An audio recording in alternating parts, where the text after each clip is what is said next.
فاتحہ.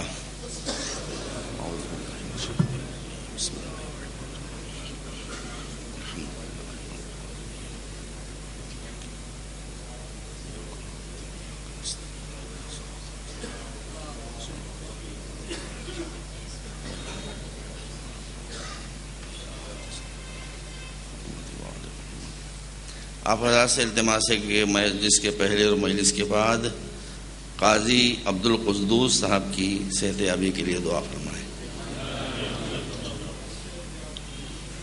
نام میں نے صحیح پڑھا یا نہیں پڑھا؟ صحیح نام.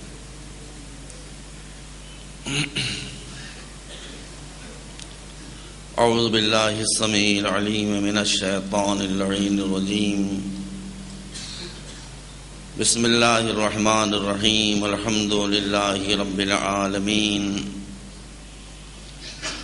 بارئ الخلائق اجمعین والصلاة والسلام علی سیدنا و نبینا و شفیعنا ابی القاسم محمد و آلہ الطیبین الطاہرین المعصومین الہداة المہدیین الذين أذهب الله عنهم الرجس وطهرهم تطهيرا. ما بعد فقد قال الله سبحانه تبارك وتعالى في كتابه المبين وفرقانه المتين وقوله الحق. يا أيها الذين آمنوا اتقوا الله وكونوا مع الصادقين. صلوات محمد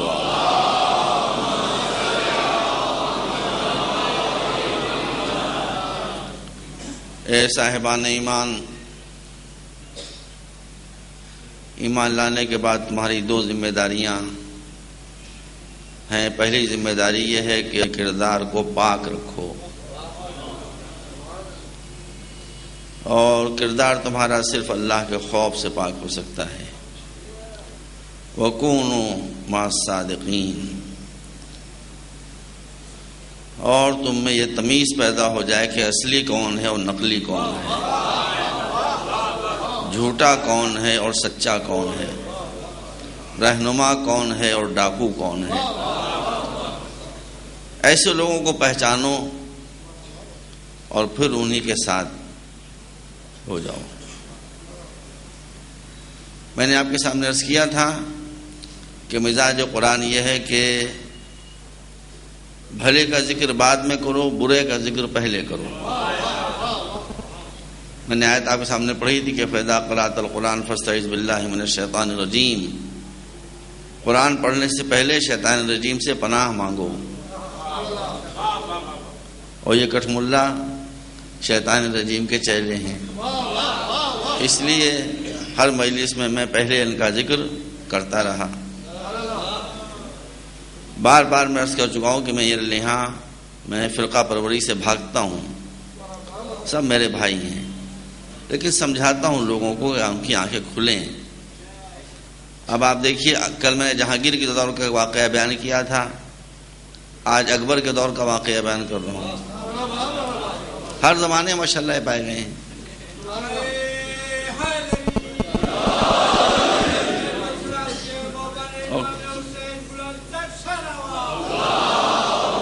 اب اکبر بادشاہ کو تو آپ پہچانتے ہوں گے. اس کے دربار کا ایک قاضی تھا. تو اکبر کی 10 بیویاں تھیں. اللہ اکبر، 10 بیویاں تھیں. تو اس نے اپنے قاضی سے پوچھا کہ اسلام میں ایک وقت میں کتنی شادیاں کی جا سکتی ہیں؟ تو اس نے کہا 4. تو اس نے کہا کہ میں اس کا مطلب مسلمان نہیں رہ گیا، اس لیے کہ مجھے تو 10 بیویاں ہیں. اب قاضی صاحب اگر مزاج شاہی کے خلاف بات کریں تو آذوقہ بند ہو جائے. تیز تھے، تھوڑی دیر تک غور کیا، اس بات کہا کہ میں نے جب نظر ثانی کی اور دوبارہ غور کیا تو قرآن کی آیت یہ بتا رہی ہے، آپ بھی سن لیجئے، جو ہے نا کہ قرآن گمراہ بھی کرتا ہے، جو میں نے ایک مجلس میں کہا تھا. اب دیکھیے قرآن نے گمراہ کیا، یعنی جب انسان گمراہ ہونا چاہے قرآن سے تو قرآن سے گمراہ کر دیتا ہے. اب آیت بہت مشہور ہے کہ فَانكِحُوا مَا طَابَ لَكُمْ من النساء مثنى وثلاث ورباع فإن خفتم ألا تعدلوا فواحدة، 2 کرو جو عورتیں تم کو پسند ہوں، 4 کر لو، 3 کر لو، 4 کر لو، لیکن اگر عدالت نہ کرنے کا خوف ہو تو بس پھر 1 کرو۔ تو اس لیے تمام جمہور علماء نے کہا کہ زیادہ سے زیادہ ایک وقت میں انسان 4 شادیاں کر سکتا ہے۔ اب دیکھیے مولوی نے کیا کیا، اس نے کہا بادشاہ سلامت بات یہ ہے قرآن میں آیا ہے کہ 2 اور 3 اور 4 اور 1،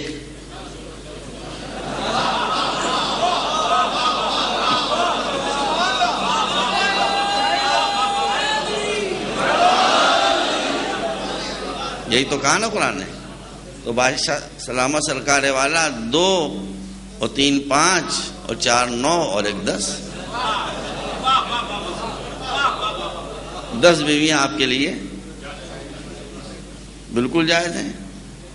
اور اگر اس سے بھی زیادہ ہوتی تو پھر وہ پہاڑا پڑنا شروع کر دیتے کہ 2 3 6 اور 6 چوک 24۔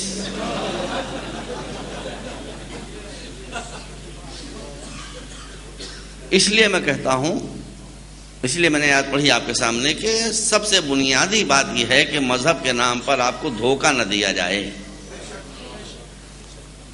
اور سچوں کی معرفت آپ کو حاصل ہو۔ اب میں آپ سے ایک بات پوچھنا چاہتا ہوں کہ کیا حق سبحانہ و تعالیٰ کے لیے یہ بات مناسب ہے کہ وہ کوئی بات ایسی ہم سے کہے کہ جس پر عمل کرنا ہمارے لیے یا ناممکن ہو یا بہت دشوار ہو؟ ایسی بات تو نہیں کہہ سکتا۔ وہ یہ نہیں کہہ رہا ہے کہ سچے کے ساتھ ہو جاؤ، وہ پورے گروہ کو بتا رہا ہے کہ ہم نے سچوں کا ایک گروہ بنایا ہے، ان کے ساتھ ہو جاؤ۔ تو اب اس کا یہ ازلو لطف، از طریقہ قاعدہ لطف، یہ فریضہ ہے کہ وہ بالکل 2 اور 2 4 کی طرح سے یہ دکھا دے کہ جن صادقین سے متمسک ہونے کا امت اسلامیہ کو حکم دیا جا رہا ہے وہ کون ہے۔ اس کی طرف سے یہ انتظام ہونا چاہیے کہ مسلمانوں میں کسی بھی بات میں اختلاف ہو مگر اس بات میں اختلاف نہ ہونے پائے۔ سمجھ رہے بات آپ؟ یعنی صادقین کا تعارف وہ اس انداز سے کرائے کہ سنی بھی کہیں، شیعہ بھی کہیں، بریلوی بھی کہیں، دیوبندی بھی کہیں، سب کہیں۔ اب کوئی مانے نہ مانے پھر اس کی ذمہ داری ختم ہو جاتی ہے۔ وہ صادقین سامنے آ جانا چاہیے، اس میں کوئی جھگڑا نہیں ہونا چاہیے، اس میں کوئی اختلاف نہیں ہونا چاہیے۔ غلط تو نہیں کہہ رہا ہوں؟ تو اب پہلے آپ یہ بتائیں کہ اگر دنیا میں دن ہی دن ہوتا تو آپ دن کو پہچانتے ہیں؟ آپ پہچانتے ہی نہیں۔ جب دن کے مقابلے میں رات آئی تو آپ نے دن کو پہچانا۔ کال کر رہے ہیں؟ اگر دنیا میں زہر نہ ہوتا تو آپ امرت کو پہچانتے ہی نہیں۔ اگر دنیا میں بیماری نہ ہوتی تو آپ صحت کو پہچانتے ہی نہیں۔ اگر حال سب ایک طرح کا ہوتا تو آپ پہچان نہیں سکتے تھے۔ تو پہچان کہاں سے ہوتی ہے؟ ضد سے، ضد سے پہچان ہوتی ہے۔ تو اب ہم کو یہ دیکھنا پڑے گا کہ کیا کوئی ایسا موقع آیا ہے کہ جہاں باجماع سنی اور شیعہ اور دیوبندی اور بریلوی کچھ جھوٹے آئے ہیں؟ کوئی گھبرانے کی بات نہیں ہے، میں فرقہ پرستی کی بات نہیں کر رہا ہوں، ڈرے مت کوئی۔ جہاں کچھ جھوٹے آئے ہیں تو اگر ہمیں قرآن میں کہیں کچھ جھوٹے دکھائی دے جائیں تو پھر ہم کو یہ دیکھنا پڑے گا کہ امت مسلمہ کے اجماعی بیان کے مطابق ان جھوٹوں کے مقابلے میں کن کو لایا گیا۔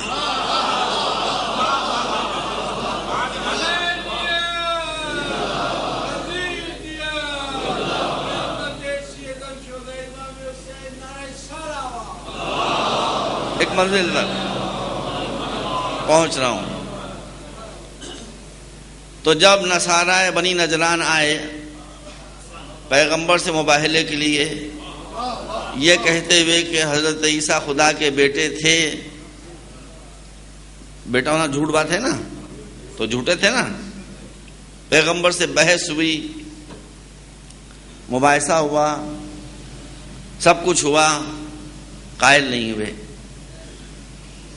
آخر میں اللہ نے کہا اچھا بھائی اگر قائل نہیں ہو رہے تو ان سے کہو کہ فَقُلْ تَعَالَوْا نَدْعُ أَبْنَاءَنَا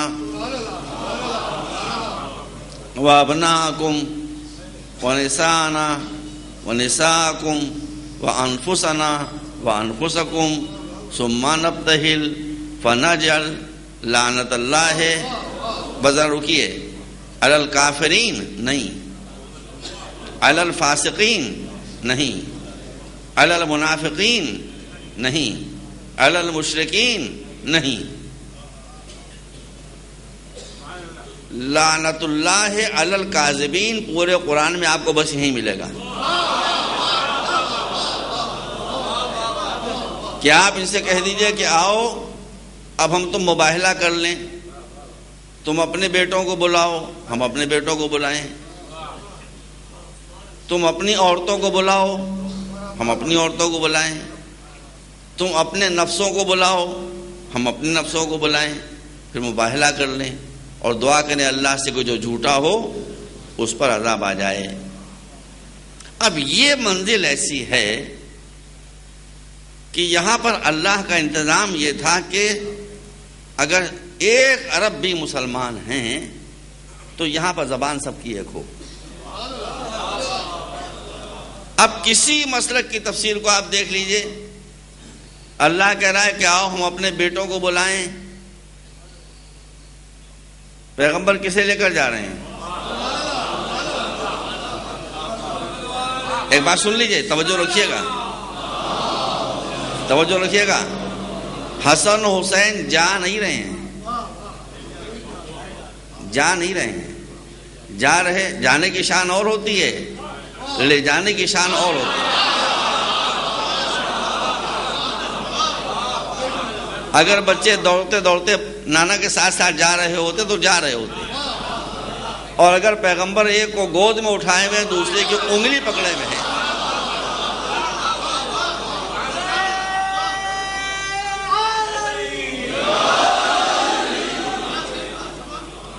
تو یہ جا نہیں رہے ہیں، یہ لے جائے جا رہے ہیں. تو بیٹوں کی جگہ کون جا رہا ہے؟ صرف 2، حسن اور حسین. اللہ نے دروازہ کھول دیا. توجہ رکھیے گا، ماشاءاللہ بہت آپ توجہ سماعت فرماتے ہیں. ایک ایسا لفظ استعمال کیا ہے کہ جس میں ہر رشتہ آ جائے.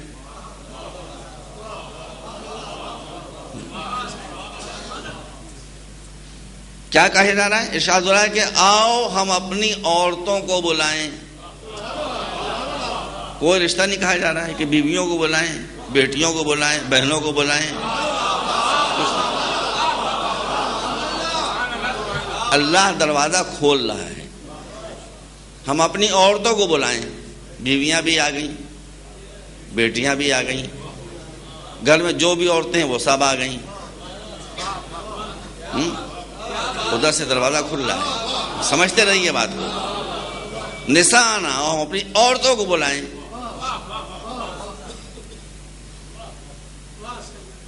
بھائی جہاں پر لکھا ہوتا ہے سگریٹ پینا ممنوع ہے، وہاں نشان کیا بنتا ہے؟ سگریٹ بنائی جاتی ہے، اس میں سے دھواں نکلتا ہوا دکھائی دیتا ہے اور اس پر ایک لال نشان بنا ہوتا ہے. سمجھ رہے ہیں آپ؟ آج بھی منع کیا جا رہا ہے سگریٹ اسموکنگ سے، سگریٹ پینے سے، تو سگریٹ کیوں جلا رہے ہو؟ پہلے جلتی ہوئی سگریٹ کی تصویر، اس کے بعد اسے کاٹا جاتا ہے کہ یہ نہ کرو. تو اللہ نے پہلے کہا کہ اپنی عورتوں کو ہم بلائیں تاکہ جتنی بھی عورتیں آ سکتی ہیں وہ سب آ جائیں، پھر سب کو کاٹ کے ایک فاطمہ زہرا کو سکتے.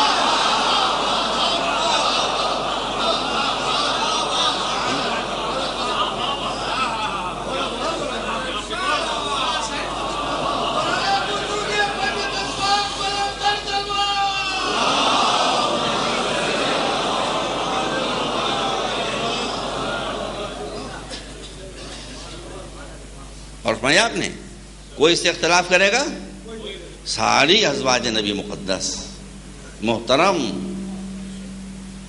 میں نے ایک مجلس میں کہا تھا کہ ہم کسی کے احترام سے انکار نہیں کرتے، مگر ہم یہ کہتے ہیں جس کو اللہ نے جہاں رکھا ہے وہاں رکھیے، بس اتنا ہی ہم کہتے ہیں، اس سے آگے ہم کچھ نہیں کہتے. اب یا تو کہہ دیجئے کہ رسول کے ساتھ عورتوں میں کوئی اور بھی گیا تھا، کوئی گیا تھا، کسی فرقے میں یہ ہمت ہے کہ وہ کہے؟ کوئی نہیں گیا. صرف آگے آگے رسول گود میں حسین اور رسول کی انگلی پکڑے ہوئے حسن، اور رسول کے پیچھے فاطمہ. کوئی عورت نہیں. کیا نہیں تھی؟ ماشاءاللہ 9 تھی، 9 تھی مگر 9.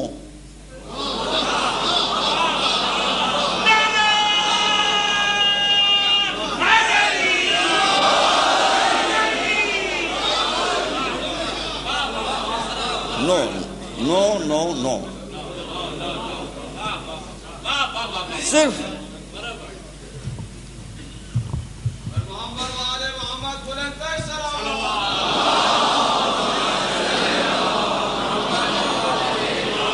سب محترم، سب نسان نبی. قرآن کا رہا میں کیسے اس کو کاٹ سکتا ہوں؟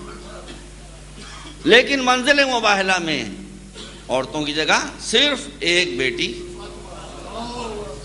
آ رہی ہے اور دوسری کوئی خاتون نہیں آ رہی ہے. اب اللہ کیا کہتا ہے وَأَنفُسَنَا، اور ہم اپنے نفسوں کو بلائیں. تو اب یا تو نفس کے معنی نفس کہیے، وہ جو رکھیے گا، یا تو نفس کے معنی نفس کہیے. نفس کے معنی تو سیلف.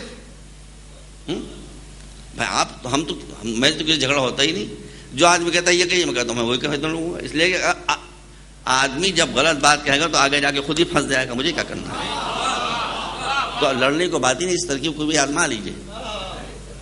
اب یا تو نفس کے معنی کہیے نفس، تو مسئلہ ختم ہو گیا. مسئلہ یہ ختم ہو گیا کہ جب بنس سے آیت علی نفس رسول ہیں، رسول کا سیلف ہیں، رسول کا نفس ہیں، تو رسول کے جانے کے بعد جائے رسالت خالی ہی کہاں ہوئی؟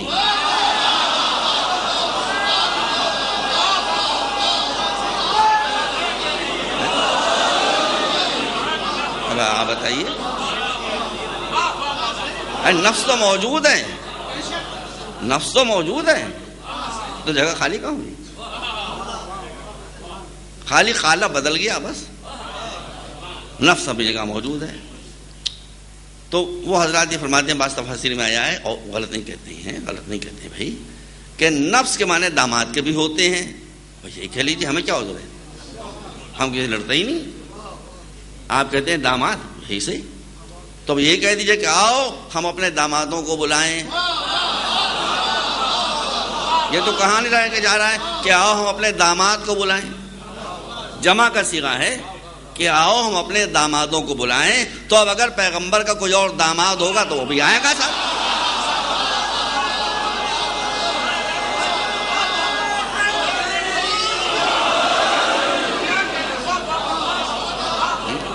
بتائیے.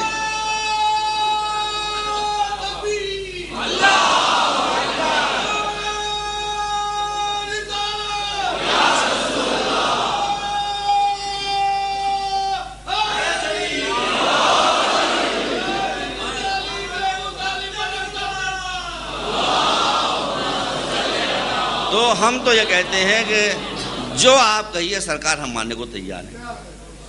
نہ ہمیں اس میں عذر ہے نہ ہمیں اس میں عذر ہے. اب یہ دیکھیے پیغمبر کی احتیاط کے آپ نے لفظی ترجمہ تو سنا ہوگا، با محاورہ ترجمہ سنا ہوگا، ترجمانی سنی ہوگی، مگر میدان مباہلہ میں تصویری ترجمہ آ رہا ہے۔ اب میں اور کیا کہوں، تصویری ترجمہ۔ قرآن کیا کہتا ہے؟ تعالوا ندعو ابناءنا وابناءکم۔ سب سے پہلے بیٹے، رسول کے ساتھ سب سے آگے کون؟ حسن و حسین۔ اس کے بعد نسانا، عورتیں، اس کے نیچے کون؟ فاطمہ۔ انفسنا، اس کے نیچے کون؟ علی۔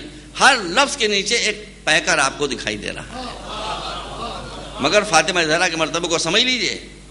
فاطمہ زہرا کا مرتبہ اور منزلت یہ ہے کہ رسول آگے ہیں، اس کے پیچھے فاطمہ ہیں، اس کے پیچھے علی ہیں۔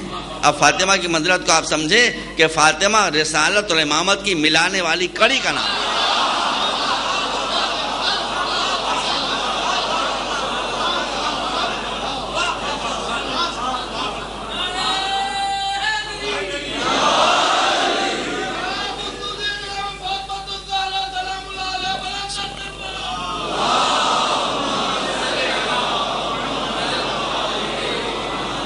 میں تمام مسلمان بھائیوں سے، پیارے بھائیوں سے کہوں گا کہ وہ اپنے علماء سے پوچھ لے کہ میں کہیں پر کچھ گڑبڑ تو نہیں کر رہا ہوں، کوئی غلط بات تو نہیں کہہ رہا ہوں۔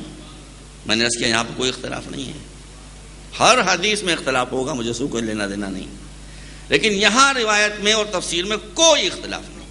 یہ نظام قدرت ہے، جس سے پوچھئے کیا انفسانہ کی جگہ کون گیا؟ کہیں گے علی۔ نسانہ کی جگہ کون گیا؟ فاطمہ۔ یعنی کہ کوئی اور بھی گیا۔ بیٹوں کی جگہ کون گیا؟ حسن حسین۔ اب یہ بات میری نہیں ہے، مگر اگر کسی نے کوئی بات کہی ہے وہ دنیا سے جا چکا ہے تو اس بات کو دہرا دینے میں انشاءاللہ اس کو بھی ثواب ہوگا۔ ابنانا کون ہے؟ حسن حسین۔ علامہ حسن زیدی مرحوم فرمایا کرتے تھے، بڑے پیارے انداز میں کہا کرتے تھے کہ کچھ نے آنا تو چاہا مگر قرآن نے کہہ دیا ابنانا۔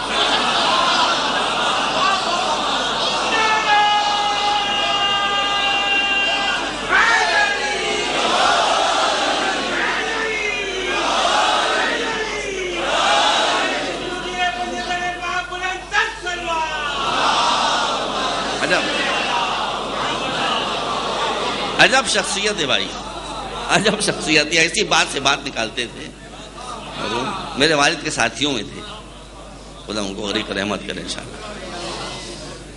تو کوئی اختلاف نہیں ہے، بیٹوں کی جگہ حسن حسین، بیٹی کی جگہ فاطمہ، صرف انفس وہ بھی جمع کا صیغہ ہے مگر صرف ایک، علی۔ اب ان کے مقابلے میں جو آئے ہیں وہ کون ہیں؟ کاذبین۔ تو جھوٹ کے مقابلے میں جو ہے وہ کیا ہوتا ہے؟ سچ۔ زہر کے مقابلے میں جو ہے وہ کیا ہوتا ہے؟ تریاق۔ رات کے مقابلے میں جو ہے وہ کیا ہوتا ہے؟ دن۔ سمجھ گئے نا آپ؟ تو جب ہر شے کی پہچان ہوتی ہے اس کے مقابلے سے، تو اب یہ دیکھ لیجئے سارے مسلمان اپنی اپنی تفسیروں میں کہ جن کا جھوٹا ہونا مسلم ہے ان کے مقابلے میں کون آ رہا ہے؟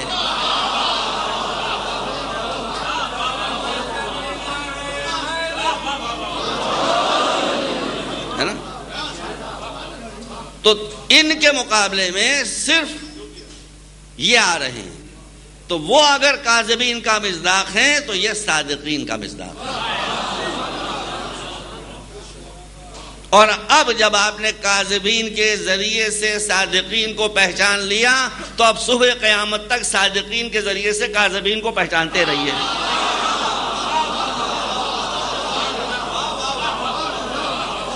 جو ان کے مقابلے میں آ جائے، کاذبین کے مقابلے میں یہ آ گئے، اس لیے ان کا صادقین ہونا جب مسلم ہو گیا تو بات کو پلٹ دیجئے، اب جو ان کے مقابلے میں آئے گا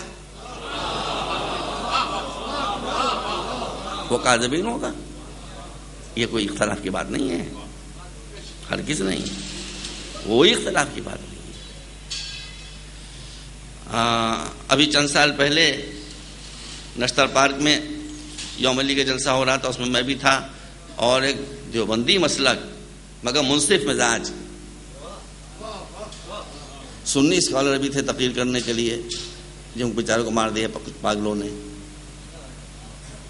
ڈاکٹر غلام مرتضیٰ ملک، جب میں نے پہلی مرتبہ ان کو دیکھا، ان کا نام ہے غلام مرتضیٰ ملک. اب غلام کہتے ہیں، غلام کو ملک کہتے ہیں، بادشاہ کو. سمجھ رہے ہیں؟ تو میں نے تقریر میں کہا تھا کہ یہ سانحہ اس سے پہلے ہندوستان میں ہو چکا ہے. سن لیجیے واقعہ ہے. میں آپ کو خوشبو تو رکھنا چاہتا ہوں بھائی، آپ کو خوش رکھنا بھی عبادت ہے. وہ بنارس میں ایک مشاعرہ ہو رہا تھا اور اس کی صدارت کر رہے تھے. وہ پری پارٹیشن تقسیم ملک سے پہلے، جب ہندوستان پاکستان نہیں بنے تھے. بنارس میں ایک مشاعرہ ہو رہا تھا اور اس کی صدارت کر رہے تھے زمانے کے بہت بڑے آدمی تھے، سر سیتا رام. بڑے بڑے شعراء اس میں شریک تھے. اس میں صفی لکھنوی جو غزل کے شاعر تھے، ان کے بھائی سگے ظریف لکھنوی جو غزل کے شاعر تھے، وہ بھی پڑھ رہے تھے. جب غزل کے بعد غزل کا دور شروع ہوا، اب یہ آپ ذہن میں رکھیے گا، یہ میں نے کراچی میں کہا تھا جہاں وہ ڈاکٹر غلام مرتضیٰ ملک تشریف فرما تھے. تو انہوں نے غزل کا پہلا شعر جو پڑھا مطلع، وہ سر سیتا رام سے مخاطب، کہنے حضور آپ کی شان میں ہے. کیا پڑھا انہوں نے؟ اب ان کا نام کیا ہے؟ سیتا رام. تو کہنے لگے نر ہے یا مادہ عجب ترکیب ہے اس نام کی.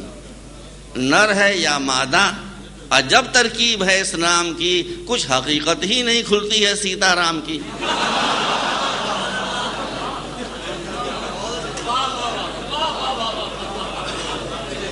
کوئی حقیقت ہی نہیں کھلتی ہے سیتا رام کی.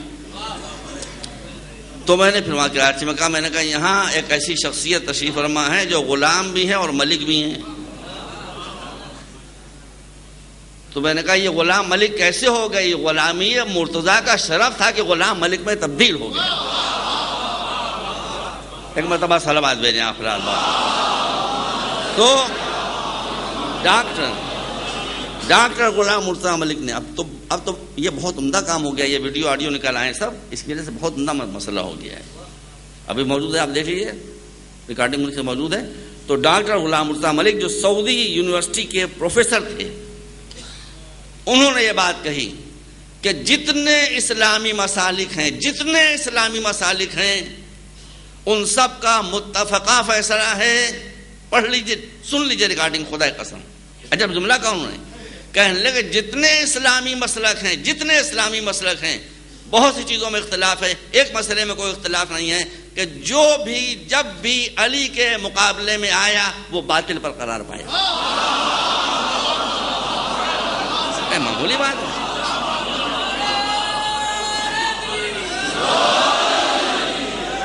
آپ ریکارڈنگ سن لیجیے بھیا.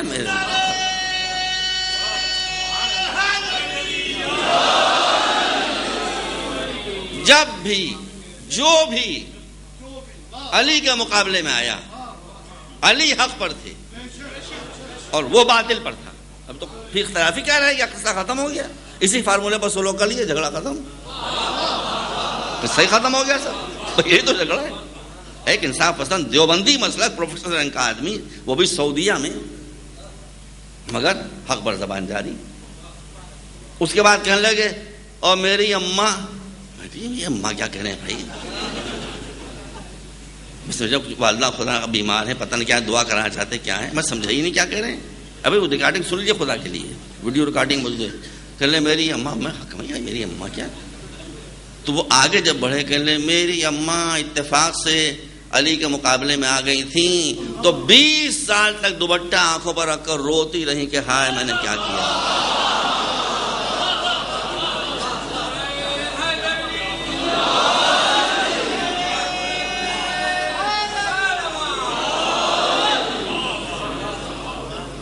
ایک مرتبہ صلوات بھیجیں آپ رات.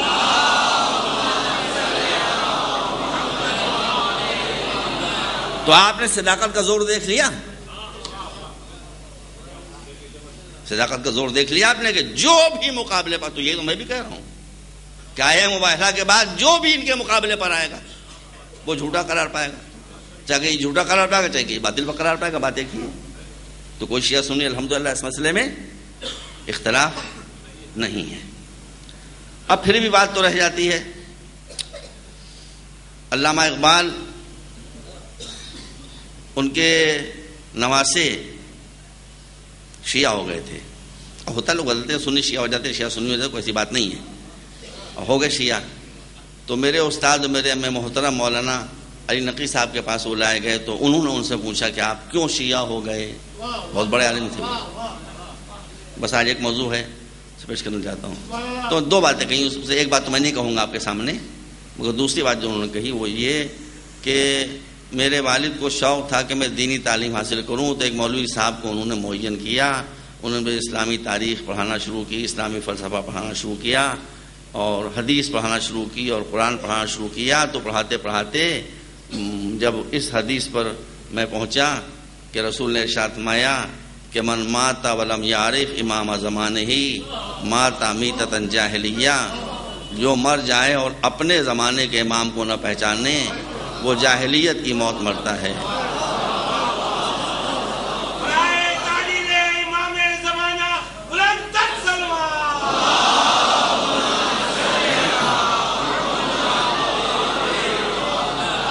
اب شاگرد نے استاد سے پوچھا، علامہ اقبال کے نواسے نے بھائی، حکیم امت ان کا نواسا، پوچھا کہ مولانا صاحب استاد محترم یہ حدیث ضعیف ہے یا صحیح ہے؟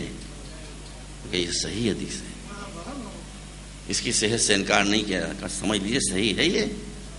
کہاں صحیح ہے؟ کہنے اس کے معنی کیا ہیں؟ انہوں نے کہا کہ جو مر جائے اور اپنے زمانے کے امام کو نہ پہچانے وہ جاہلیت کی موت مرا۔ تو کہلے آج کون ہے ہمارا امام؟ اب وہ ٹالنے لگے ادھر ادھر کی، اور سبق بند کر کے چلے گئے۔ دوسرے دن جب آیا تو پھر اس نے چھیڑ دیا کہ بھائی یہ بتائیے پہلے یہ حدیث کلیئر کیجیے پھر بات آگے چلے گی۔ اور وہ کیسے کلیئر ہو؟ وہ کلیئر ہو ہی نہیں پا رہی ہے۔ تو یہی ایک پوائنٹ تھا، اور ایک پوائنٹ اور تھا، اس کو میں نہیں عرض کروں گا، جس کی بنا پر یہ نوجوان اہل بیت کے دامن سے وابستہ ہو گیا کہ بھائی جب رسول کہہ رہے ہیں کہ جو مر جائے اور اپنے زمانے کے امام کو، اپنے زمانے کی قید لگی ہے، تو اس کا مطلب ہے کہ ہر زمانے میں امام ہونا چاہیے۔ تو ان کا شیعہ صحیح کہتے ہیں کہ ہمارا امام موجود ہے، کیا غلط کہتے ہیں وہ؟ سمجھا نا؟ ایک بہت بڑے قبلہ کعبہ تشریف فرما ہے، عالم تھے نجف میں۔ میں جب پہلے سفر میں گیا ہوں، میں چھوٹا تھا اس وقت، آدھا ٹکٹ لگا تھا میرا، مگر مجھے یاد ہے کہ میں اپنے عزیز کے ساتھ جب ان کی خدمت میں گیا، وہ بوڑھے تو سب بہت، علامہ عبد الکریم زنجانی، وہ ہندوستان بھی تشریف لائے تھے میرے ہوش بلکہ پیدا ہونے سے پہلے، اور لاہور بھی آئے۔ اب علماء تو بڑے تیز ہوتے ہیں، اب تک ملاؤں کو میں کہہ چکا، اب علماء کو بھی دیکھ لیجیے علماء کیسے ہوتے ہیں، یہ علماء ہوتے ہیں۔ علامہ اقبال سے ملاقات ہوئی، بہت متاثر ہوئے ان کے علم و فضل سے۔ تو علامہ اقبال نے کہا کہ جناب میں سنی ہوں اور آپ شیعہ ہیں، آپ لوگوں کے سب باتیں تو میری سمجھ میں آتی ہے، ایک بات سمجھ میں نہیں آتی۔ تو انہوں نے پوچھا کیا سمجھ میں آتی؟ کہنے لگا آپ کے 11 امام تو میری سمجھ میں آتے ہیں، 12واں میرے سمجھ میں نہیں آتا۔ علامہ اقبال نے کہا، نہیں بہت بڑے آدمی تھے، کہ 11 تو میری سمجھ میں آتے ہیں، 12واں میری سمجھ میں نہیں آتا۔ آپ دیکھیے یہ عالم کی شان ہوتی ہے۔ انہوں نے کہا تو آپ سے کہتے ہی کون نے کہا 12ویں کو مانی ہے؟ سنیے گا، دیکھیے جواب دیکھیے، کہ آپ سے کہتے ہی کون نے کہا 12ویں کو مانی ہے؟ 11 آپ کے سمجھ میں آتے ہیں، کہنا 11 پہلے 11 کو مان لیجیے، کافی ہے۔ آپ سمجھے ہی نہیں کیا مطلب ہوا اس کا۔ اب بھائی جب 11 کو آپ امام مان رہے ہیں، 11 کو آپ معصوم مان رہے ہیں، اور ان میں سے ہر ایک کہہ رہا ہے کہ وہ 12واں ہے، تو آپ تو پھنس گئے ان کو مان کے، اب تو پھنس گئے۔ ہر ایک امام تو کہہ رہا ہے کہ وہ آئیں گے، وہ آئیں گے، وہ آئیں گے۔ تو علامہ اقبال نے کہا بہت تیز آدمی، اچھا پھانسا آپ نے مجھے۔ تو یہ عقیدہ بھی الحمدللہ ڈیٹیلز میں، تفصیلات میں اختلاف ہو سکتا ہے، مگر اس میں کوئی اختلاف نہیں کیا ایک امام زمانہ جب تک دنیا میں ظہور نہ کر لے۔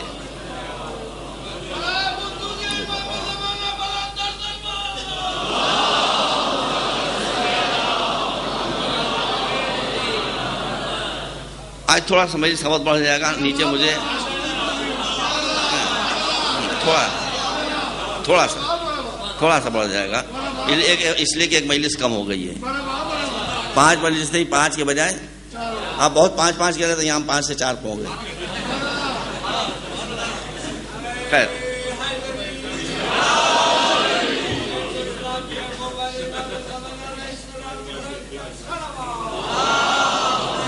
وہ پھر وہی مسئلہ آ جاتا ہے، چاند کی گڑبڑ. اب مجھے یہاں کے بعد اسلام آباد جانا ہے، اسلام آباد دبئی جانا ہے، وہاں ایک دن آگے چل رہی ہے تاریخ. اس کی وجہ سے یہاں کی ایک تاریخ جو تھی، مجھے خود بہت افسوس ہے، اتنی محبت آپ حضرات کرتے ہیں وہ کم ہو گئی مجبوراً. تو اس میں کوئی اختلاف نہیں ہے. اسرار احمد صاحب کی بھی کتاب کا ملاحظہ فرما لیں. ادھر کچھ ذرا سے گڑبڑ ہو گئی، انشاءاللہ یار زندہ صحبت، باقی کوئی ایسی بات نہیں ہے، پھر دیکھا جائے گا، سیکنڈ راؤنڈ ہوگا. لیکن میری ان سے 2 مرتبہ ملاقات ہو چکی ہے خفیہ، 1.5 گھنٹے 2 گھنٹے میرا ان سے ڈسکشن ہوا ہے. اس کے بعد انہوں نے کتاب لکھی شیعہ سنی مفاہمت کی اہمیت اور ضرورت. اگر آپ 1 to 1 کانٹیکٹ کریں تو آدمی بدلتا ہے. کتاب لکھی شیعہ سنی مفاہمت کی اہمیت اور ضرورت، لال رنگ کا اس کا ٹائٹل ہے، 20 روپے قیمت ہے. آپ اس کو خدام القرآن لاہور سے منگوا کے پڑھ لیجئے. اس میں پہلے صفحے پر لکھا ہوا ہے کہ میں اس کتاب کو معنون کرتا ہوں، مجھے پورا یاد نہیں، پورا پیج لکھا ہوا ہے کہ جو ایسا ہے اور ایسا ہے اور ایسا ہے اور زمانے میں امن قائم نہیں ہوگا اور اسلام کو پرچم بلند نہیں ہوگا جب تک وہ دنیا میں ظہور نہ کر لے، یعنی نور نگاہ حسن عسکری امام محمد مہدی.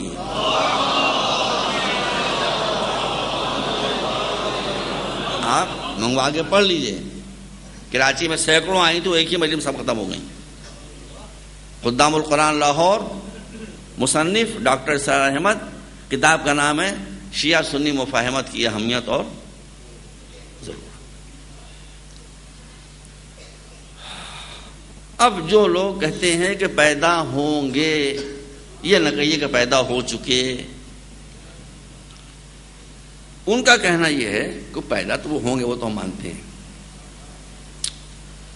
امام تو وہ ہوں گے، ہم ان کو مانتے ہیں. اچھا یہی مان لیجئے. دیکھیے ہم تو آپ دیکھ رہے نا میرا انداز، وہ کہتے ہیں ہم یہ مانتے ہیں، ہم کہتے ہیں آپ یہی مان لیجئے. آپ کیا کہتے ہیں ان کو؟ امام مہدی کہتے ہیں نا، یا خلیفہ مہدی کہتے ہیں؟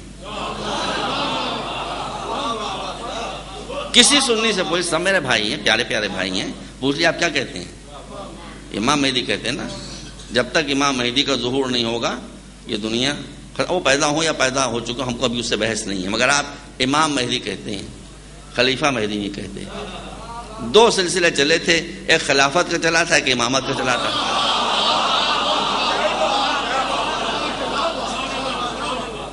اب کون سا رہ گیا، کون سا؟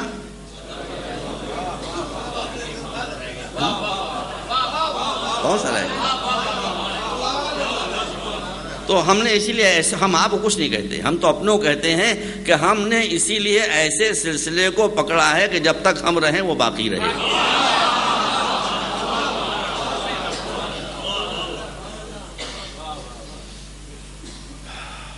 تو اب ایک بات اور بتا دیجئے کہ یہ جو امام مہدی تشریف لائیں گے، بس اب آپ سمجھ لیجیے میرا انداز میں کبھی کسی کے دل کو نہیں دکھاتا. سب فاطمہ زہرا کے مہمان ہیں، مگر اصول کی بات کہہ رہا ہوں. ان کا سلیکشن ہوگا،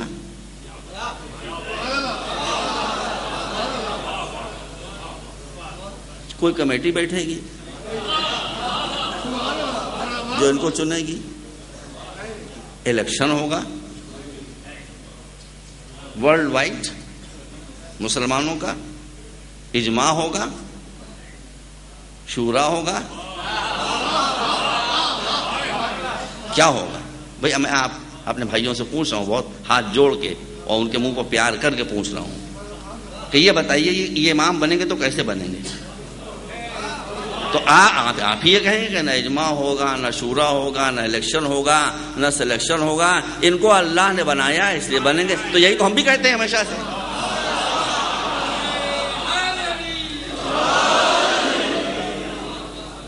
کہ امام بنانا اللہ کا حق ہے، ہمارا حق نہیں ہے۔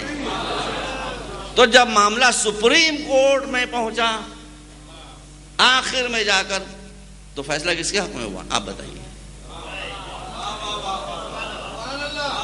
اب بہرحال لوگ کہتے ہیں کہ اتنے دنوں تک وہ زندہ کیسے رہیں گے، میں اتنی بھی لمبی نہیں کھینچنا چاہتا کہ ان کا ظہور ہی ہو جائے۔ ایک مرتبہ سلامات بھیجیں آپ صاحب۔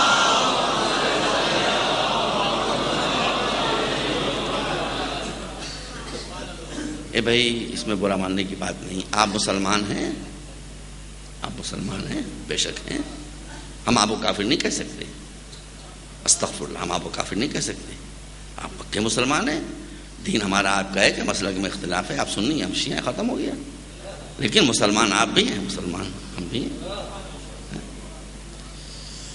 تو ہم اور آپ جب دونوں مسلمان ہیں تو آپ کا ایمان ہے قرآن پر ہے، ہمارا ایمان ہے قرآن پر ہے، اب پھر ہم کو قرآن دیکھنا پڑے گا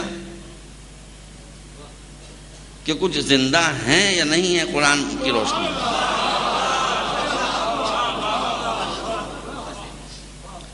میں یہاں سے نکلوں اور کوئی آدمی مجھ سے ناراض ہو جائے اور ناراض ہونے کے بعد کہیں آگ روشن ہو، مجھے اٹھا کے آگ کے اندر پھینک دے، تھوڑی دیر میں کباب تیار ہوں گے، جل بھون کے خاک ہو جاؤں گا، ہوں گا کہ نہیں ہوں گا ذرا سی آگ میں۔ اب مسلمان یہ کہتے ہیں نا کہ اتنے دنوں تک کیسے زندہ رہے،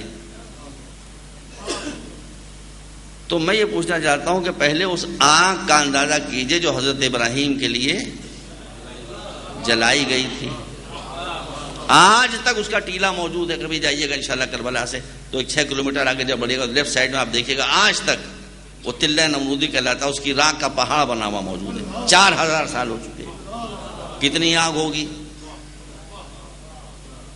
کیسے پھینکا گیا، جاتے نہیں تھے، رسیوں میں ہاتھ پاؤں باندھے گئے، حیدرآباد کا مجمع ہے، رسیوں میں ہاتھ پاؤں باندھے گئے، کپڑے پہنے ہوئے تھے، کپڑوں پر رسیوں میں جکڑا گیا، گوفن میں رکھا گیا، آگ میں پھینک دیا گیا، ادھر یہ چلے ادھر آیت چلی۔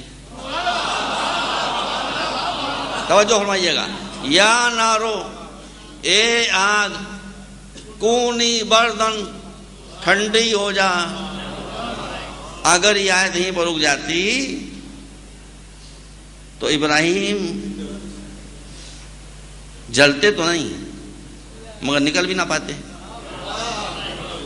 اس لیے کہ ہاتھ پاؤں رسی سے بندھے ہوئے تھے، بہت کس کے نکل نہیں پاتے، فاقے سے بھوک سے پیاسے مر جائے، معاذ اللہ کچھ حادثہ ہو جاتا ہے، اس لیے اب قید لگی، بردوں و سلامن علی ابراہیم، ٹھنڈی ہو جا مگر لگا ہوا ہے فقط ابراہیم کے لیے۔ لو بھائی یہ کیسی بات ہے، یہ کیسی بات ہے؟ آپ مجھے بتائیے خدا کے لیے کہ کیا برف کے لیے یہ ممکن ہے کہ وہ آپ کے لیے ٹھنڈی ہو میرے لیے گرم ہو؟ کیسے سکتا ہے بھائی؟ کوئی معجزہ بھی ہوگا تو برف گرم ہوگی تو آپ کے لیے میرے لیے بھی، آگ ٹھنڈی ہوگی تو میرے لیے بھی آپ کے لیے بھی، مگر قدرت خدا کی دیکھیے وہ لامحدود قدرت کہ صرف ابراہیم کے لیے، باقی کسی کے لیے نہیں۔ اب آپ توجہ فرمائیے کہ جب ابراہیم آگ میں ڈالے گئے تو میں نے کہا کپڑے پہنے ہوتے، مگر یہ کپڑے ابراہیم نے خود پہنے تھے، رسی دوسروں نے باندھی تھی، رسی دوسروں نے لپیٹ دی تھی۔ تو اب جب یہ حکم آ کہ آگ ابراہیم کے لیے ٹھنڈی ہو جا، تو ابراہیم کے لیے ٹھنڈی ہو گئی، جو لباس ابراہیم نے پہنا تھا اس کے لیے ٹھنڈی ہو گئی، وہ لباس بھی نہیں جلا، مگر وہ رسی جو دوسروں نے باندھ دی تھی اس کے لیے گرم رہی، توجہ رکھیے گا، اس کے لیے گرم رہی، اس لیے کہ وہ رسی اگر نہ جلتی تو ابراہیم ٹہلتے وہاں سے نکلتے کیسے؟ تو یہیں سے سمجھ لیجئے کہ نبی بچتا ہے، نبی اپنے لیے جس کو چن لے وہ بچتا ہے، جو باندھ دیا جائے اس کے بچنے کی کوئی ذمہ داری نہیں ہے۔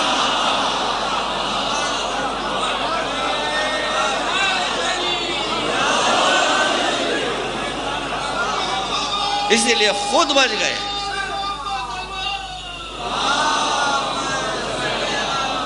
کپڑوں پر داغ نہیں آیا، رسی جل گئی، اور ٹہلتے ہوئے نکل آئے، اب نمرود ہکا بکا، اس کم بخت خود کہنا پڑا کہ بھائی ایک میں خدا ہوں، ایک ابراہیم کو خدا ہے، خدا ہو تو ایسا جیسے ابراہیم۔ ابراہیم کیسے بچے اس آگ کے اندر؟ جیسے وہ آگ کے اندر زندہ رہے وہی خدا موجود ہے ان کو دنیا میں زندہ رکھنے والا نہیں۔ ہمارے مسلمان بھائی، میں تو قرآن سے ہٹ نہیں رہا ہوں جلدی جلدی۔ ارے آپ کی وہ تو انبیاء کی بات ہے، آپ کہاں؟ اچھا چھوڑیے، چھوڑ دیجیے، اب وہ ہمارا عقیدہ کیا اس کو جان دیجیے، میں تو لڑتا ہی نہیں۔ آپ کہتے ہیں انبیاء کی بات اس کو جانے دیجیے، جانے دیجیے، جانے دیجیے۔ یہ اصحاب کہف تو انبیاء نہیں ہیں۔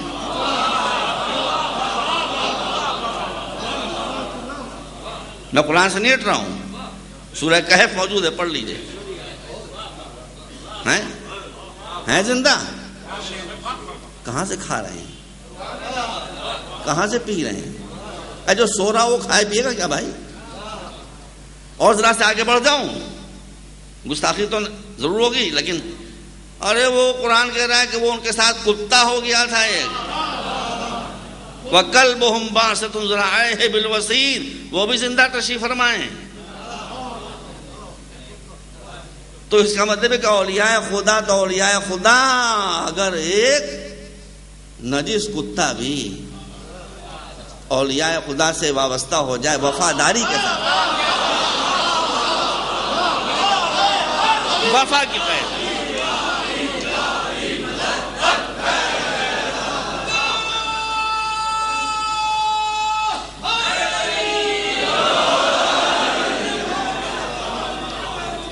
وفا کی شرط ہے، تو پھر خدا نے یہ ناانصافی نہیں کہ ان کو زندہ رکھے اس کو مار دے۔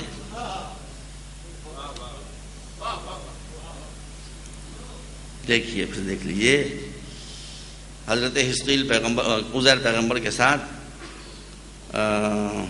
قرآن میں یہ واقعہ موجود ہے کہ جب چلے تو ایک بستی کی طرف سے گزر ہوا، کہا وہ بستی وضی پڑی تھی کہ انا یحیی ھذہ اللہ بعد موتھا، اللہ اس کو دوبارہ کیسے زندہ کرے گا۔ اس سورہ واقعہ آپ کو سنا ہوا ہے، اور ان پر موت اللہ نے طاری کر دی۔ 100 برس کے بعد ان کی آنکھ کھلی تو گدھے کو ساتھ لے لیا تھا، گدھے کو ساتھ لے لیا تھا، وہ گدھا مر گیا۔ جب آنکھ کھلی 100 برس کے بعد تو اللہ نے کہا کم لبثت، کتنے دن، کتنا لیٹے تم؟ کہا تھوڑی دیر، دن کا ایک حصہ۔ کہا 100 برس۔ فانظر الی حمارک، اس گدھے کو دیکھو تو اندازہ ہوگا اس خالی ہڈیاں پڑی ہوئی ہیں۔ تو گدھے کو کا پٹا پکڑ کے نبی خدا نے اپنے ساتھ لے لیا تھا تو رفاقت فائدہ نہ پہنچا پائی۔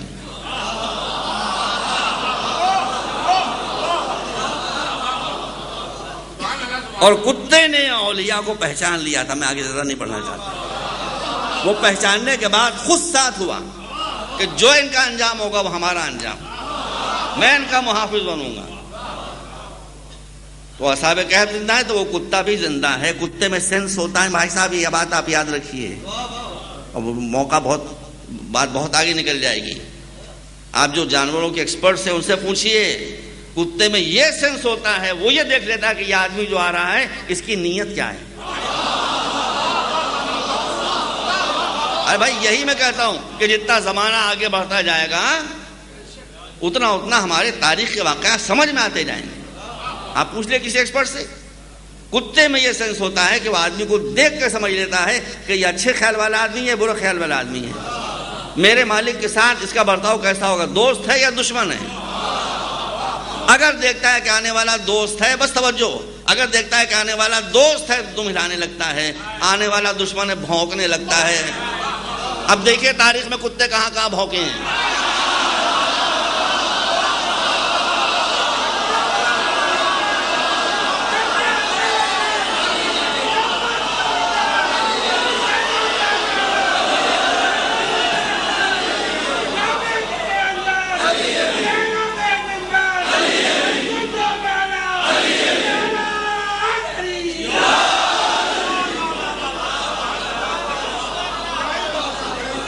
تو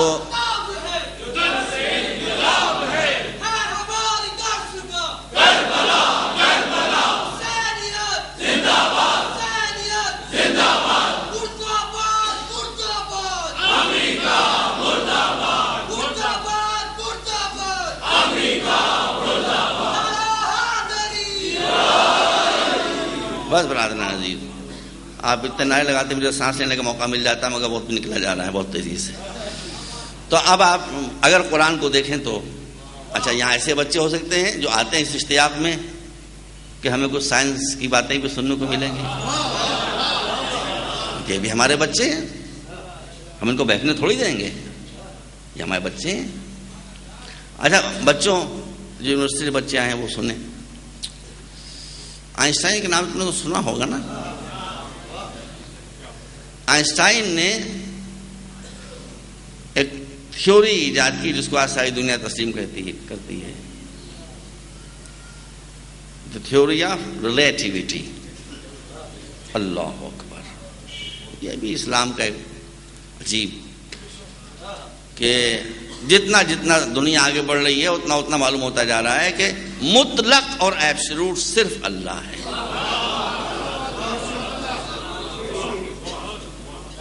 باقی سب ریلیٹو. ہم سمتوں کو سمجھتے تھے کہ مطلق ہیں، جب اسپیس میں گئے تو معلوم مطلق نہیں ہے. اسپیس میں گئے سمتیں ختم، نہ اتر نہ پورب نہ پچھم نہ دکن نہ ساؤتھ نہ نارتھ نہ ایسٹ نہ ویسٹ، سب ختم ہو گیا. ہم سمجھتے تھے کہ وزن مطلق ہے، لیکن جب ہمارے اسٹروناٹ چاند پر گئے تو معلوم ہوا کہ یہاں سے اگر 6 کلو کی کوئی شے لے کے گئے تو وہاں 1 کلو کی رہ گئی. وزن بھی مطلق تھا. بہت نہیں بڑھانا چاہتا بات کو، وزن بھی مطلق نہیں. آخر میں کیا شے ٹوٹی؟ ٹائم. آئنسٹائن کی تھیوری پروفڈ ہو چکی ہے کہ ٹائم اور وقت بھی ایبسولوٹ نہیں ہے، مطلق نہیں ہے، ریلیٹو ہے. ہو سکتا ہے کہ یہ بچہ جو میرے سامنے بیٹھا ہے، مثال کے طور پر کہہ رہا ہوں، اس کو 1 دن محسوس ہو رہا ہو اور وہی عرصہ مجھے 1 منٹ محسوس ہو رہا ہو. اب میں اس کی تفصیل میں نہیں جا سکتا. جو بچے پڑھنا چاہیں، برٹرن رسل نے بہترین کتاب اس پر لکھی ہے بہت آسان زبان میں، دا ABC آف ریلیٹیوٹی. بہت اچھی کتاب ہے. دیکھیے عالم کا کام یہی ہوتا ہے کہ مشکل سے مشکل مسئلے کو آسان سے آسان بنا کر پیش کرتے ہیں. So this is the best book on the theory of relativity. بہت اچھی کتاب ہے. 2 منٹ میں سارا قصہ سمجھ میں آ جاتا ہے. تو اب وہ یہ کہتا ہے کہ آئنسٹائن کی تھیوری کے مطابق کہ جب کوئی شے رفتار میں اتنا بڑھے اتنا بڑھے اتنا بڑھے اتنا بڑھے کہ اسپیڈ آف لائٹ کے قریب ہو جائے، یعنی 1 سیکنڈ میں 1,86,000 میل. اب کوئی اسپیس شپ فرض کیجیے 1,50,000 میل ہو گئی اس کی رفتار. تو اب کیا کہتا ہے؟ بچوں دیکھو میں غلط تو نہیں کہہ رہا ہوں، غلط کہہ رہا ہوں ٹوک دو. تو آئنسٹائن کہتا ہے کہ ٹائم اس کے لیے بینڈ ہو جائے گا، مڑ جائے گا ٹائم. اور اس کی مثال دیتا ہے کہ فرض کیجئے یہاں سے اسپیس میں، توجہ رکھیے گا، یہاں سے اسپیس میں کسی سیارے پر وہ آدمی اسپیس شپ میں مثلا 1,50,000 میل کی پر سیکنڈ کی رفتار سے سفر کرتا ہوا چلا اور اس کو وہاں تک پہنچتے پہنچتے 20 سال لگے. تو 20 سال لگے جانے میں اور 20 سال لگے آنے میں، 40 برس. پڑھ لیجئے بھائی. مگر یہ 40 برس کا ٹائم اس کے لیے بینڈ ہو گیا ہوگا، یہ اصلی ٹائم نہیں ہے. اس لیے کہ جب وہ دنیا میں آئے گا تو یہ دیکھے گا کہ میرے تو 40 ہی برس گزرے تھے، یہاں تو سینکڑوں برس گزر چکے ہیں.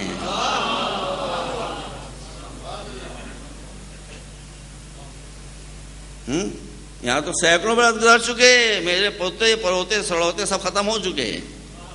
مجھے کوئی یہاں پہچاننے والا بھی نہیں کہ میں ہوں کون.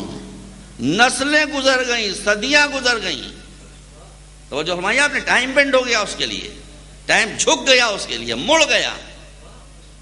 تو اس کے 40 برس گزرے، وہ جب واپس آئے گا تو 40 برس کا دکھائی دے رہا ہوگا اور یہاں سینکڑوں برس گزر چکے ہوں گے.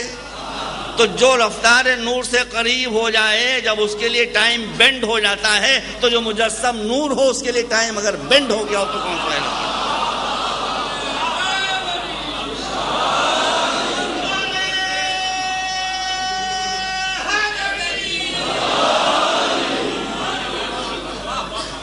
اسی لیے میں نے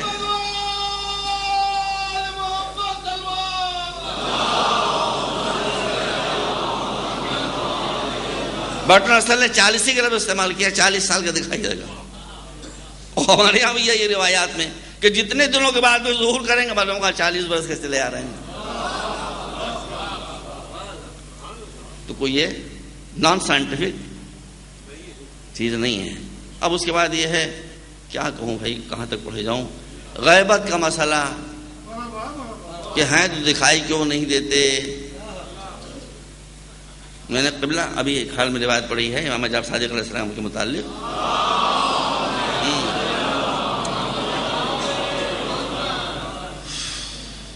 مسجد نبوی میں حضور نبی پڑھی ہوگی. مسجد نبوی میں امام جعفر صادق علیہ السلام کے مخصوص اصحاب تشریف فرما ہیں، اور اسی میں حضرت ابو بصیر بھی ہیں. ابو بصیر نابینا تھے. توجہ رکھیے گا، یہ مان لیجیے گا، یہ روایت اپنی ذہنوں میں. ابو بصیر اندھے تھے، نابینا تھے، اور بھی صحابہ اصحاب امام کے تشریف فرما تھے. تھوڑی دیر کے بعد ابو بصیر نے کہا کہ میرے ساتھیوں تمہیں خبر بھی ہے کہ امام جعفر صادق یہاں تشریف لائے اور آنے کے بعد چلے گئے، تم کو پتہ ہی نہیں چلا.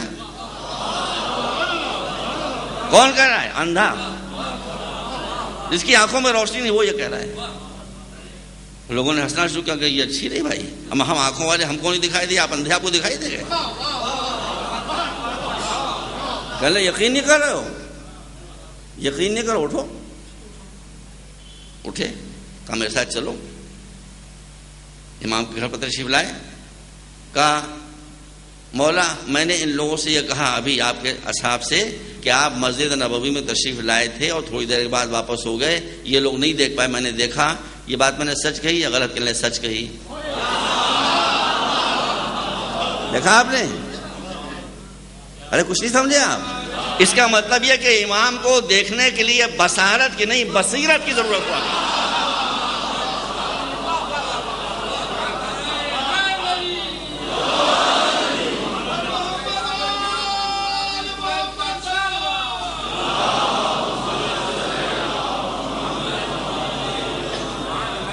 اب سنی حضرات بھی یہاں تشریف فرما ہوں گے، وہ بھی سن لیں. علامہ مودودی کی بہت مشہور تفسیر ہے، تفسیر تفہیم القرآن، ونڈرفل تفسیر، بہت اچھی تفسیر ہے. اس میں سورہ مسد کی تفسیر دیکھیے ذرا. تبت یدا ابی لہب وتب ما اغنی عنہ مالہ وما کسب، یہ سورہ ہے، اس کی تفسیر دیکھیے بس جلدی جلدی. اس کی تفسیر بیان کرتے ہوئے حضرت علامہ مودودی ارشاد فرماتے ہیں کہ جب یہ سورہ نازل ہوا جس میں ابو لہب کی بیوی ام جمیل کا، جو اسلام کی ایک معروف شخصیت کی بہن تھی، جو دشمنی رسول میں معروف تھا، نازل ہوا اور اس میں سٹائر کیا گیا اور اس کا مذاق اڑایا گیا، تو بڑی آفت کی پرکالہ تھی یہ. اس نے کہا کہ اچھا، ارے بہت ستاتی تھی پیغمبر کو. کم بخت صبح پتہ نہیں الارم ٹائم پیس لگا لیتی تھی، کیا کرتی تھی کہ 3 بجے رات کو اٹھنے کے بعد سب سے پہلا کام یہ کرتی تھی کہ پیغمبر کے پڑوس میں تھی بالکل. اب یہ بھی پیغمبر کا مقدر ہمیشہ چلا آ رہا ہے بھائی، اب اس کو کیا کہا جائے، پڑوس بھی تھی تو ستانے میں آسانی ہوتی. تو اٹھی اور 3 بجے رات کو جناب اس نے کانٹے اور جھاڑیاں لا کر پیغمبر کے دروازے پر رکھ دی کہ صبح اٹھیں گے تو اس میں اندھیرے میں الجھیں گے، خون بہے گا. اتنی خطرناک عورت تھی. تو اب جب یہ سورہ کا اچھا، تو اب اس سورہ علامہ تحریر فرما رہے ہیں تفہیم القرآن، جو صاحب چاہیں اس کو ملاحظہ فرما سکتے ہیں، اردو میں تفسیر ہے. کہا کہ اس سورہ کے نازل ہونے کے بعد پیغمبر حضرت ابوبکر رضی اللہ تعالیٰ عنہ کے ساتھ مسجد الحرام میں تشریف فرما تھے کہ پیغمبر کے دوست نے اور رفیق نے یہ کہا کہ حضور وہ تو جب سے سورہ اترا ہے وہ آپ کو ڈھونڈتی پھر رہی ہے کہ کہیں مل جائیں تو میں ان کو بتاؤں، وہ کہیں دکھائی دے جائیں تو میں ان کو سمجھوں ان سے. حضور بڑی غضب کی عورت ہے اور بڑی گستاخیاں کرے گی آپ کے ساتھ. اور بھی یہ کہی رہے تھے کہ انگریزی میں مسل کہے جاتے think of the dual and dual is there. شیطان کا نام لو، وہ آ گیا. یہ بھی کہی رہتے کہ وہ آ گئی، حضور وہ آ گئی. ویسے ہی وہ مسجد الحرام میں داخل ہوئی. اب انہیں بیچارے پیغمبر کی محبت میں کہا حضور وہ آ گئی. پیغمبر نے انتہائی سکون کے ساتھ جواب دیا. تفہیم القرآن پڑھ لیں، بار بار میں کہہ رہا ہوں، موجود ہے کتاب اردو میں. اللہ موجود لکھتے ہیں کہ جیسے انہوں نے یہ ارشاد فرمایا کہ حضور وہ آ گئی، ویسے پیغمبر نے کامل سکون سے کہا کہ وہ آ گئی تو آنے دو، آ گئی تو آنے دو. جب وہ یہاں تک آئے گی تو اسے خالی تم دکھائی دو گے، میں دکھائی نہیں دوں گا.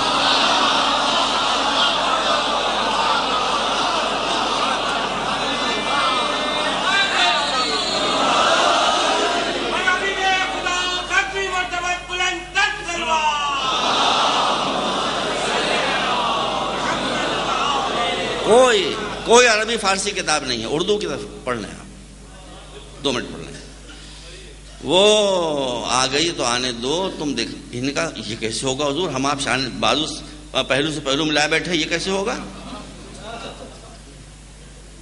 ہم آپ پہلو سے پہلو ملائے بیٹھے ہیں، یہ کیسے ہوگا کہ آپ دکھائی دیں اور ہم نہ دکھائی دیں؟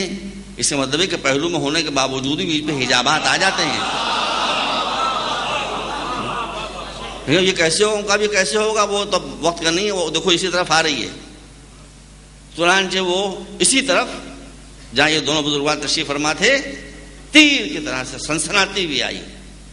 اور آنے کے بعد پیغمبر کے رفیق سے خطاب کہنے لگی کہ وہ تمہارے رفیق نے میرے بارے میں ایسا مذاق اڑایا، وہ کہیں مجھے ملے تو بتاؤں، ان کو کہیں دکھائی دے جائیں تو بتاؤں. اور وہ سامنے بیٹھے ہوئے، اور وہ یہ کہیں ملے تو بتاؤں، کہیں دکھائی دے جائے تو بتاؤں، اور نظر پڑ جائے تو دیکھو میں کیا مزہ چکھاتی ہوں. جب وہ گرج کر چمک کر برس کر چلی گئی تو انہوں نے فرمایا کہ حضور وہ تو وہی ہوا، اس کا مخلوق کو میں ہی دکھائی دیا. آپ تو ہو جاؤ فرمائیے، تفہیم القرآن کو پڑھ لیں، اس کو تو میں ہی دکھائی دیا، آپ نہیں دکھائی دیے. اس کا مطلب یہ کہ پہلی ہی منزل میں اللہ نے ثبوت فراہم کر دیا کہ ہم ہادی کو بچانا چاہتے ہیں تو لوگوں کو اندھا بنا دیتے ہیں.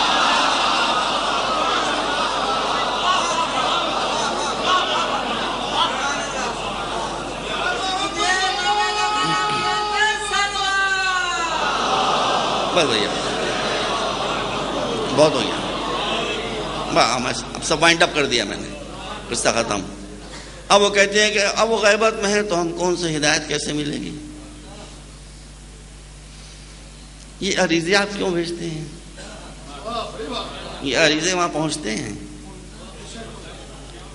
کچھ زیادہ اگر لکھنؤ تشریف لے گئے ہوں یا لکھنؤ والے یہاں بیٹھے ہوں تو جیسے آپ کے یہاں یہ ہے تو بہت بڑا دریا تھا سندھ. جب میں پہلی مرتبہ اپنے والد کے ساتھ آیا تو میں نے اس کی موجیں دیکھی تھیں، اب تو بیچارہ سوکھ گیا. دریا لوگ پی جاتے ہیں بھائی،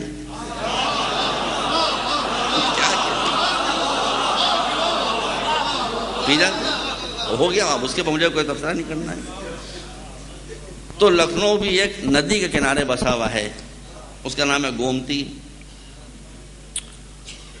اس کے اوپر بہت سے پل ہیں، مگر یہ کہ ایک پل جو مسلمانوں کی آبادی سے قریب ہے، ہم سب وہاں سے جا کے اس پر دریا میں عریضے ڈالا کرتے ہیں. اسی سے ملی ہوئی مسجد ہے ہمارے اہل سنت حضرات کی. اچھا دیکھیے وہ بھی بیچارے غلط تو کہتے نہیں ہیں. اب اکثر و بیشتر یہ ہوتا ہے اس میں چونکہ آگے ڈیم بنا ہوا ہے تو اس میں روانی بھی بہت ہلکی ہے. بھائی جو وہ کہتے تھے وہ بیچارے غلط تو نہیں کہتے تھے کہ ہم نے آٹے میں عریضہ لپیٹ کر ڈالا، تھوڑی دیر میں مچھلیوں نے آٹا کھا لیا، عریضہ پانی پر تیرنے لگا. تو اب وہ کہتے تھے وہ آپ کا عریضہ مولانا وہ تیر رہا ہے سامنے، مچھلیوں کا پیٹ بھر گیا، اللہ کا شکر ہے، مگر عریضہ نہیں پہنچا وہاں. کیا جواب دیجیے گا؟ کیا جواب دیجیے گا؟ وہ تو واقعی کا تیر رہا ہے. لیکن پھر میں وہ کہتا ہوں سائنس آگے بڑھی اور اب فیکس ایجاد ہوا.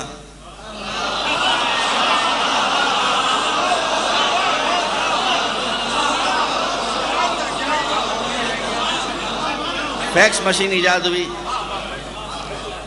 ایک صاحب دیہاتوں سے پرانے کہیں کوردے سے آئے تھے، کہنے لگے وہ امریکہ میں مجھے یہ خط بھیجنا ہے، آپ بہت سائنس ٹیکنالوجی کی باتیں کرتے ہیں، یہ خط میرا جلدی سے جلد وہاں پہنچا دیجیے کہ یہ سورج سے کیسے پہنچائیے گا؟ میں نے کہا ارے ابھی قبلہ پہنچتا ہے، کہاں کی بات آپ کر رہے ہیں، ابھی جاتا ہے یہ، ابھی